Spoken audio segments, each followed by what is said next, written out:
పార్వతీదేవి యొక్క భయంకరమైన రూపం ఏంటో మీకు తెలుసా? దేవతల్లో భయంకరమైన రూపంగా చీకటిని భయాన్ని తన శక్తిగా మార్చుకున్న రూపమే కాళరాత్రి అమ్మవారు. ఈ రూపం భక్తులను భయపెట్టడానికి కాదు, వారిలో భయాన్ని చెడుని నాశనం చేయడానికి ఈ అమ్మవారు వెలిచారు. ఈ రూపమే పార్వతీదేవి యొక్క 7వ రూపం.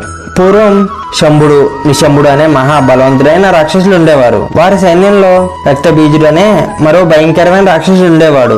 ఈ రాక్షసుడు ప్రత్యేకత ఏంటంటే తన శరీరం నుంచి ఒక రక్తపు చుక్క నేలపైన పడినా ఆ రక్తపు బొట్టు నుండి మరో రక్తబీజుడు పుట్టేవాడు.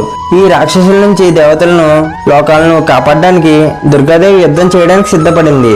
దుర్గాదేవి ఎంతలా పోరాడినా ఆమె బాణం దెబ్బకు రక్తం నేలపైన పడి దాని నుంచి వేలాది మంది రాక్షసులు పుట్టేవారు. దానివల్ల భూమి మొత్తం రక్తబీజులతో నిండిపోయింది.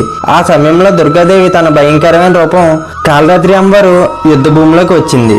అప్పుడు కాళరాత్రి అమ్మవారు రక్తబీజుల రక్తం ఒక బొట్టు కూడా నేలపైన పడకుండా ఆ రక్తాన్ని మొత్తం తన నాలుగుతో తాగేసింది. చివరికి ఆ రాక్షసుడి రక్తం పూర్తిగా తాగేసి ఆ రాక్షసుడిని నాశనం చేసింది. ఈ వీడియో మీకు నచ్చినట్లయితే లైక్ చేసి మా ఛానల్ సబ్స్క్రైబ్ చేసుకోండి.